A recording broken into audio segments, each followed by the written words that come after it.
안녕하세요. 오늘도 사용을 찾아주셔서 감사합니다. 남들은 퇴직을 준비할 나이에 꿈을 이루고자 대학원에 진학한 40대 여성이에요. 얼마 전에 읽은 책에 이런 구절이 적혀 있더라고요. 과거의 잘못을 단조하지 않는 것은 미래의 범죄에 용기를 주는 것이다. 이 글꼴을 읽고 저는 용기를 얻었어요. 내 인생을 날로 집어먹은 한 인간에게 처절한 복수를 할 용기를 말이죠. 한때는 저에게도 청운의 꿈을 안고 야심차게 유학길에 올랐던 시절이 있었어요. 교수가 되겠다는 꿈이 있었거든요. 남들 앞에서 꺼내기 창피한 얘기지만 저희 집안은 대대로 돈만 있었지. 공부적으로 인성공한 사람이 없었어요. 집안을 통틀어 그 흔한 4년대 대학을 나온 사람이 저밖에 없을 정도로요. 그런 집안에서 명문대에 입학한 저는 별표 종이자 다문의 영광이었어요. 그렇다 보니 저희 부모님은 물론이고 집안 어른들도 저에 대한 기대가 상당할 수밖에 없었죠. 저 또한 기대에 부응할 자신이 있었고요. 저는 모교에서 학사 학위를 딴 뒤 지도 교수님의 조언한 대로 독일로 유학을 떠났어요. 지금은 독일도 무료 학비 제도가 많이 달라졌다고 하지만 제가 유학을 떠날 당시만 해도 독일은 모든 유학생에게 학대가 무료였기 때문에 돈 없는 학생들에게는 천국과도 같은 곳이었죠. 그렇다고 해서 제가 돈 때문에 독일로 유학을 떠난 건 아니었어요. 앞서 말했다시피 저희 집이 돈은 좀 있었거든요. 가족들의 환송을 받으면서 자신만만하게 떠난 유학길이었지만 막상 도착해보니 뭐 하나 순탄하지 않았어요. 특히 독일 대학에 들어가려면 독일어 시험을 패스해야 되는데 어학 비자가 2년밖에 안 나오기 때문에 2년 안에 반드시 시험에 패스해야 했죠. 안 그러면 입학 시험도 못 보고 한국으로 돌아와야 했으니까요. 그런데 그 시험이 만만치 않더라고요. 안 그래도 제가 언어에 약한 편인데 영어라면 모를까 낯선 독일어를 새로 익혀야 했어요. 그래도 어떻게 어주변에 하기 딱 이전엔 절대 한국 땅 안 밟을 거라고 호언장담하고 왔는데 죽으나 사나 공부해서 붙어야 져져요. 정말 고3 때보다도 더 열심히 공부했어요. 그렇게 노력한 덕분에 1년 반 만에 제가 가려는 대학에서 요구하는 수준에 두고 성적을 다 낼 수 있었어요. 대학 입학은 어학 준비과정보다는 훨씬 수월하게 합격할 수 있었어요. 이렇게 쉽게 합격해도 되나 싶었는데 나중에 보니 이 길 대학은 입학에 비해 졸업이 엄청 힘들더라고요. 우리나라와는 정반대였죠. 그렇게 입학의 기쁨도 뒤로 하고 학위를 따내기 위해 이제 막 공부를 시작하려는 그때 저에게 예상치 못한 일이 생겼지 뭐예요. 공부에 박차를 가하기도 어이없게 사랑에 빠지고 만 거예요. 하지만 모든 사랑이 시작될 때 누구나 그렇듯이 제 눈에는 꽤 남자 외에는 아무것도 들어오지 않았어요. 콩깍지가 제대로 씌인 거죠. 그 남자는 저와 같은 한국 유학생으로 집안 형편이 어려워서 독일로 유학을 온 키스였어요. 홀어머니 밑에서 여동생 둘과 자란 그는 성공해서 가족들을 책임져야 한다는 냉면 같은 게 있는 남자였어요. 한마디로 개천용 스타였어요. 그는 언제나 강의가 끝나기 무섭게 제일 먼저 강의실을 빠져나가곤 했어요.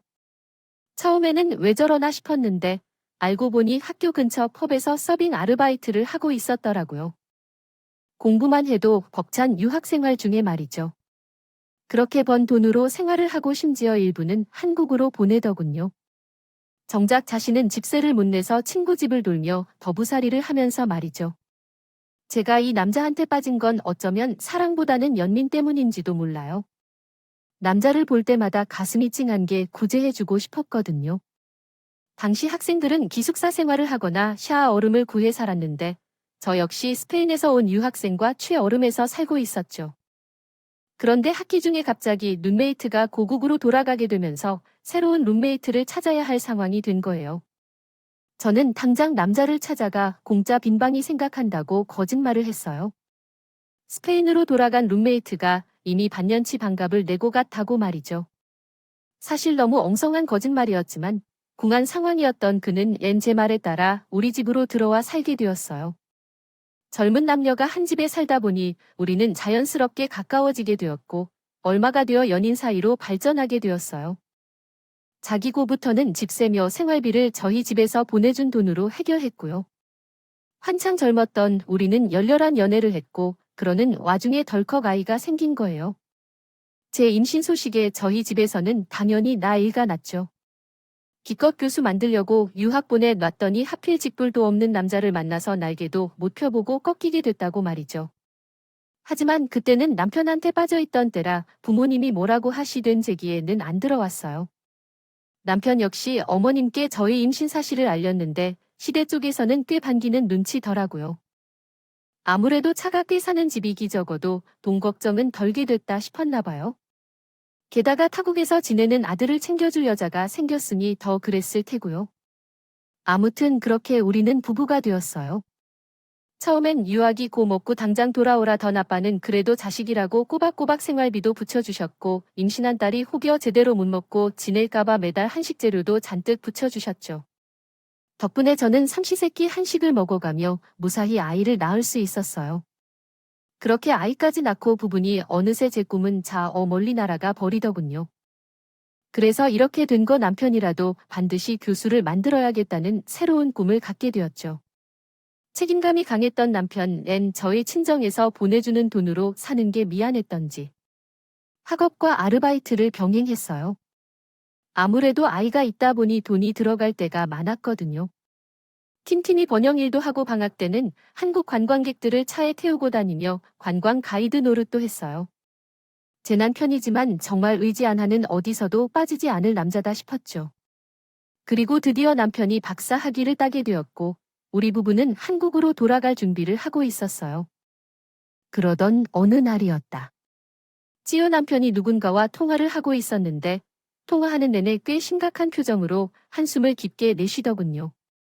통화를 마친 남편한테 누구랑 통화를 했냐고 물으니 어머님이라고 하더군요. 그래서 집에 무슨 일이 있느냐고 물었죠. 그랬더니 남편은 택배 M2 여부 우리 귀국을 좀 미루면 안 될까? 당장 한국으로 돌아간다고 해도 강의 자리가 바로 나는 것도 아니고 부나마나 생활하기도 버거울 텐데 비자 기간도 남았으니까 1년만 더 살자. 솔직히 전엔 당장 한국으로 돌아가고 싶었지만 남편이 이런 부탁을 하는 데는 그럴 만한 이유가 있을 거란 생각에 한국행을 고집할 순 없었어요. 그래서 이유를 물었어요. 그랬더니 남편이 그러더군요. 유학생활도 처가 도움받아 있는데 한국에 정착하면서 도와주는 손을 벌리는 게 솔직히 너무 창피해서 그래. 어머니 2장원은 불러드리고 여기서 1년 동안 바짝 벌어서 월 3화 어디 보증금이라도 만들면 안 될까? 그래, 당신 뜻이 그러면 그렇게 하자. 남편 체면에 달린 일이라 결국 저는 남편 뜻에 따르기로 했어요. 그렇게 동일 생활을 1년 연장한 우리 부부는 닥치는 대로 일을 해서 돈을 모으기 시작했어요. 그리고 얼추 월세 보증금 정도를 만들 수 있었죠. 사실 그럴 수 있었던 건 남편 몰래 친정 엄마가 매달 보내준 생활비 덕분이었지만 그렇게 1년을 더 독일에서 보낸 우리는 다음에 한국으로 돌아갈 수 있었어요. 한국에 돌아와서는 한동안 친정에서 지내다가 월세 집을 구해 이사를 했어요.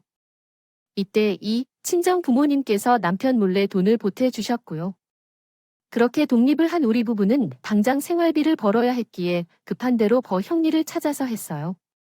그 나는 중에도 남편은 지도 교수님과 학부 선배들을 찾아다니며 강사 자리를 알아보기도 했고요. 하지만 한 해의 대학에서 배출되는 박사학위 소유자가 몇인데 자리가 쉽게 나겠어요. 1년간은 농부 가시 뿌리는 심정으로 결혼식장과 장례식장을 쫓아다니며 교수님과 선배들한테 얼굴 도장 찍기에 바빴지요. 그렇게 시간과 돈을 들인 덕에 남편 N경기권에 있는 대학의 시간 강사로 나가게 되었어요. 하지만 강단에 서게 됐다는 기쁨도 잠시, 통장에 찍힌 월급을 보고는 좌절하지 않을 수 없었죠. 이건 패스트푸드 잠 알바생보다 못한 벌이었으니까요. 거기다 경기권이라 차를 끌고 다녀야 해서 유래비도 장난이 아니었거든요. 그래서 저는 친정 부모님께 아이를 맡기고 본격적으로 구직에 나섰죠. 안 되면 설거지 알바라도 할 생각으로요. 엄마는 그러지 말고 남편이 전임자리 얻을 때까지 아빠 도움을 받으라고 하셨지만 결국 또 나 짝이 있지. 우리 부부 유학생활도 부모님 도움으로 했는데 더는 나 뜨거워서 손 못 벌리게 떠라고요. 그러던 차에 선배가 학원에 강사 자리가 났다고 해서 저는 당장 출근을 하기로 했어요. 제가 학원에 나가는 시간에는 남편과 친정 엄마가 번갈아 아이를 봐주었어요. 그러다가 남편이 강의 나가는 대학이 몇 개 더 들어서 아예 친정에 아이를 맡기게 되었죠. 부부가 양쪽으로 벌어들인 덕에 조금씩 생활은 안정을 찾아갔고 월 3집에서 전셋집으로 이사를 할 수 있었어요. 그러는 사이 우리 아들은 초등학교에 입학을 하게 되었고요. 그러던 어느 날이었어요. 남편이 술에 취해 돌아왔더라고요. 표정을 보니 밖에서 무슨 일이 있었던 게 분명한데 톡 말을 안 하더군요. 그렇게 며칠이 지났는데 뜬금없이 남편이 그러는 거예요. 따, 그냥 다른 한 알아볼까? 시간 강사 해봐야 돈도 안 되고 전임된다는 보장도 없는데 그게 무슨 소리야? 아, 그동안 고정해놓고 이제 와서 포기한다고? 안 돼. 내가 누구 때문에 공부 포기했는데 당신이라도 교수 돼야 내가 덜하고. 라지? 당신, 무슨 일이 있지? 숨기지 말고 말 좀 해봐. 그제야 남편 앤 며칠 전 있었던 일을 얘기했어요. 학부장이 대놓고 그러더라 해요. 자기 딸이 이번에 시집을 가는데 남편이 살아온 수며 예단비가 꽤 될 것 같다고요. 처음엔 그냥 그런가 보다 했는데 말미에 이런 소리를 하더래요. 다음 학기에 전임 교수 모집 공고를 낼 생각인데 모르는 사람들이 는 이 자기 사람 뽑는 게 낫지 않겠냐고요. 그러면서 차갑게 산다고 하던데 때 달 결혼으로 둔 이 궁에 그런가 요즘 같아선 자네가 그렇게 부러울 수가 없다고요. 딱 들어도 돈을 요구하는 말이었어요. 남편 역시 그 말 뜻을 알고는 있지만 차마 제게의 돈 얘기를 꺼내기 어려웠던 거였죠. 그 돈 내가 만들어 줄게. 오늘까지 학부장한테 정확히 얼마가 필요한지 물어보고 나한테 전화해. 내가 무슨 수를 써서라도 그 돈 꼭 마련할 테니까 알았지. 말은 이렇게 했지만 사실 저라고 돈 구할 방법이 있는 건 아니었어요. 그래도 지금까지 어떻게 버텼는데 이렇게 기회를 놓칠 수는 없겠더라고요. 학원에 출근을 하기 전에 일단 주거래 은행에 들러 대출 상담을 했어요.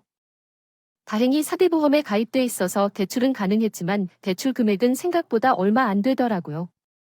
그래서 어떻게 해야 하나 고민을 하는데 남편한테 전화가 왔더라고요. 뭐 7천만 원 나? 완전 도둑놈 같아도 아니고 어떻게 그 큰 돈을 바래. 암튼 알았어. 또는 어떻게든 마련할 테니까 당신은 교수 임용 약속 확실히 받아나. 순간 눈앞이 캄캄했어요. 1200만 원도 아니고 7002만 원이나라뇨.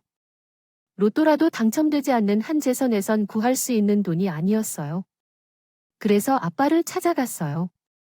그리고 자초지종을 설명하고 7천만 원만 해달라고 부탁했어요.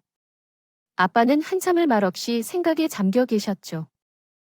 그동안 도울 봐서 아무 말 없이 디들 사는데 지원을 해줬다. 만 더는 안 되겠구나. 제 힘으로 교수 될 능력도 안 되는 놈이라면 더는 투자 못하겠다. 야비해도 할 수 없다. 이예비는 자선 사업하는 사람이 안다. 처음 그 돈이 필요하다면 이 사방이 직접 와서 정식으로 차용증 쓰고 나한테 돈을 빌리리라고 해. 당연히 이자도 받을 생각이다. 그러지 않으면 어림도 없어. 뜻밖이 없었어요. 아빠가 그렇게 나을 줄은 몰랐거든요. 퇴근을 남편한테 그 얘기를 했더니 남편도 내심 놀라는 표정이었어요. 그래도 어쩌겠어요. 우리 부부한테 그 큰 돈을 빌려줄 사람은 아빠뿐인 거요. 결국 남편은 아빠 사무실로 찾아가 차용증을 쓰고 변호사 사무실에서 공증을 받고서야 돈을 빌릴 수 있었어요. 우여곡절 끝에 남편은 전임 교수가 되었고 저는 아빠한테 빌린 돈을 갚기 위해 식당 설거지까지 해야 했어요. 물론 남편한테는 비밀로 했고요. 그렇게 7년을 꼬박 일해서 결국 저는 아빠한테 빌린 돈을 다 갚을 수 있었죠. 교수알, 급이 얼만데 설거지를 하며 그 돈을 갚았냐고 하겠지만 거기엔 그럴 만한 이유가 있었어요. 시댁이 워낙 가난해서 신우에게 시집 보내는데 우리가 돈을 보태줘야 했거든요. 거기다 자리가 자리인지라 남편이 밖에서 쓰는 분도 만만치 않았고요. 주머니에 구멍이 많으니 돈이 모일 틈도 없이 빠져나가기 바빴죠. 그러니 어쩌겠어요. 저라도 벌어서 갚을 수밖에요. 그런데 이게 다 어찌시 없더라고요. 꾹 빗는 도끼가 발등을 찍더라고요. 늦은 밤이었어요. 엄마가 울먹이는 목소리로 전화를 했더라고요.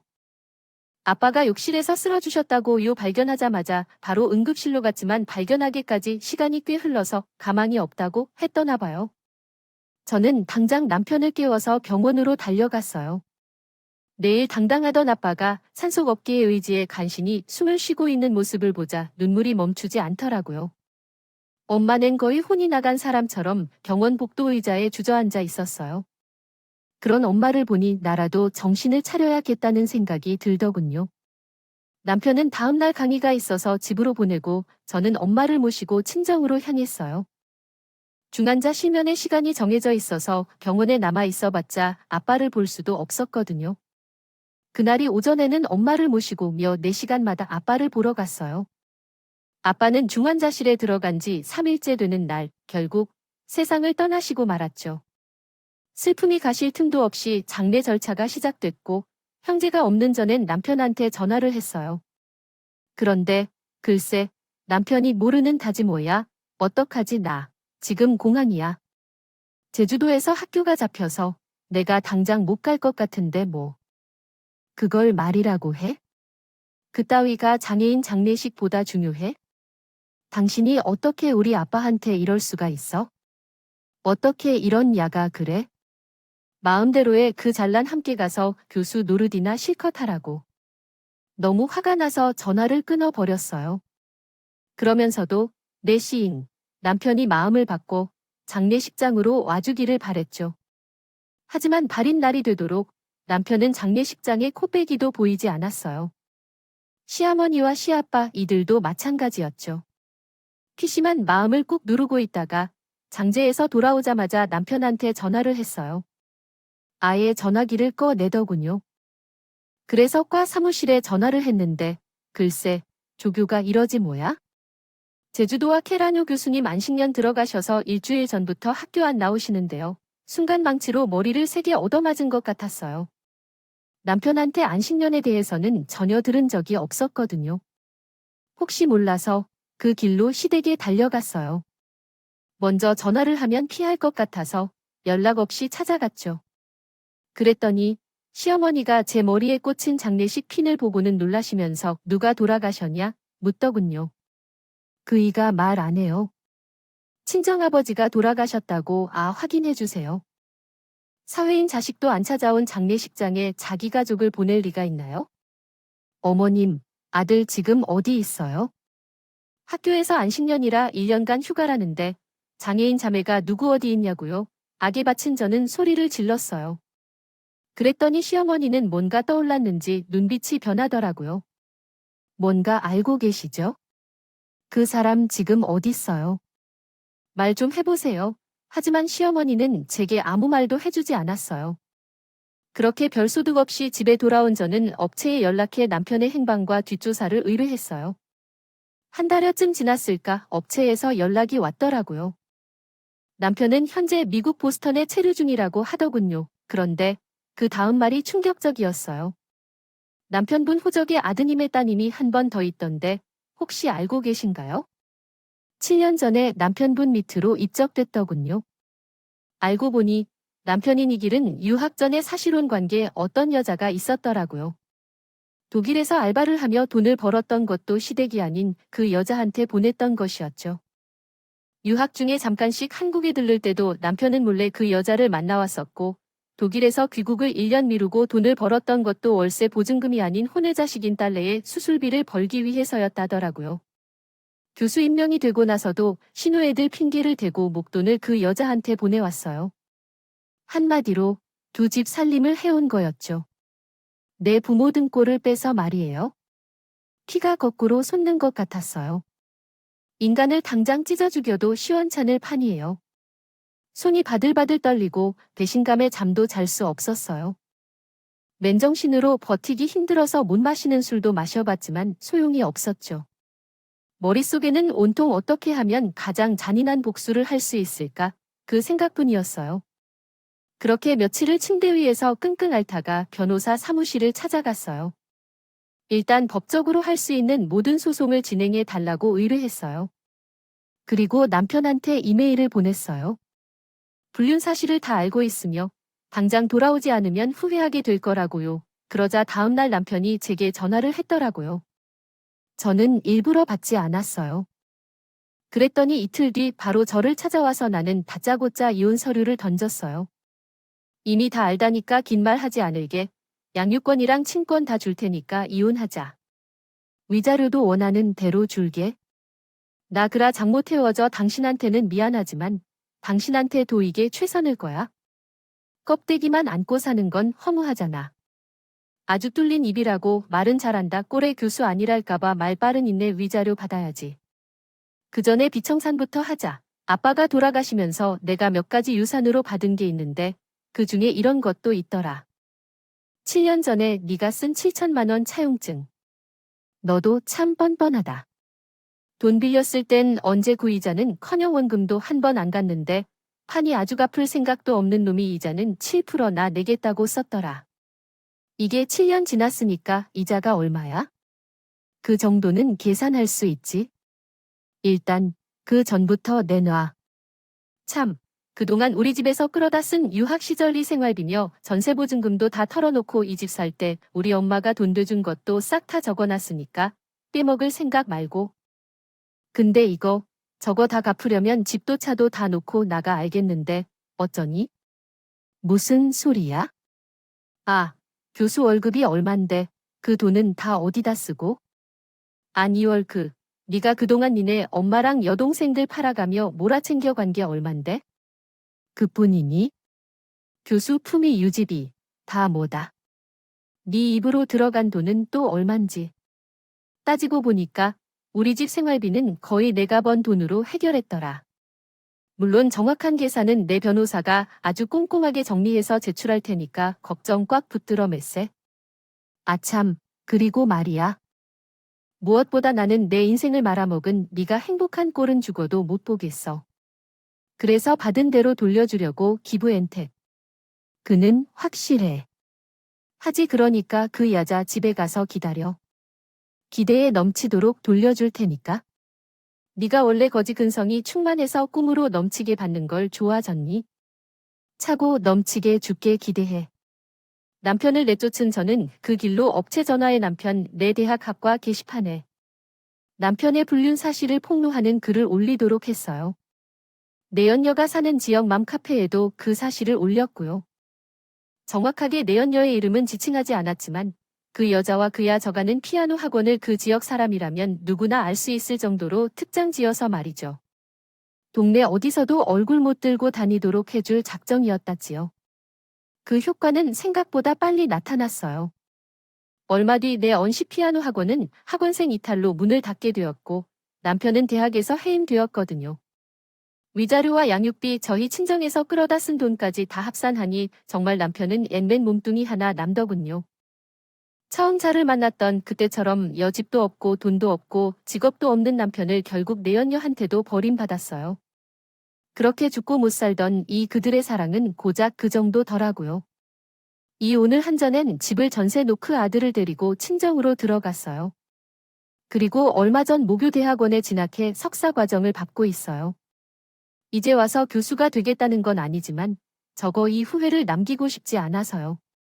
그런 제 결장을 누구보다 지지해주는 건 제 아들이에요. 앞으로 남은 인생은 누구누구의 엄마가 아닌 멋진 여자로 살기를 바란다나요. 비록 남자 보는 눈은 없었지만 제가 아들 하나는 기가 막히게 낳은 것 같아요. 그래서 앞으로는 아들 앞에 부끄럽지 않게 당당한 여자로 살 생각입니다. 지금까지 제 사연을 들어주셔서 감사드려요. 당당한 삶을 즐겁게 살아가시기를 진심으로 바랍니다. 여러분, 사용자 댓글에 응원과 현명한 조언 부탁드려요. 좋아요와 구독은 저에게 큰 힘이 됩니다. 오늘도 좋은 일 가득하세요.